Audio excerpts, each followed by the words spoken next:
Assalomu alaykum. Men hamma joyim og'riyapti. Manarim mana akal qissayam og'riydi.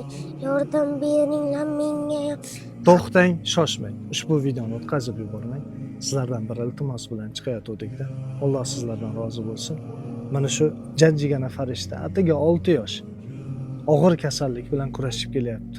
Ya'ni oqqon kasalligi bilan. Payg'ambarimiz Rasululloh sollallohu alayhi vasallamni yaxshi ko'rgan har bir ummat mana shu videoga bir dona like bosing. Yaxshi insonlarga ushbu videoni ulashing. Alloh sizlardan rozi bo'lsin. Sizni ham, bizni ham farzandlarimiz bor. Alloh yo'lida mana shu jajjigana farishtaga Mustafa ukamizga yordam bermasak bo'lmaydi. Tasavvur qiling, jajjigana bir farishta ukamizni hayotini asrab qolish siz va bizni qo'limizda. Bitta ampulani narxi 15 million turadi. O'sha ampuladan 9 dona olish kerak. U ampulalarni olgandan keyin tanasida rivojlanib kelayotgan rak o'simtalari o'lishni boshlaydi. Alloh yo'lida aka opa singillarim, jajji Mustafa ukamizga yordam beraylik.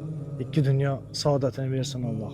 Kim nimaiki niyatda ehson qilsa shu ukamizga Alloh taolo qiyomatda ham savob ajri bilan siylasin.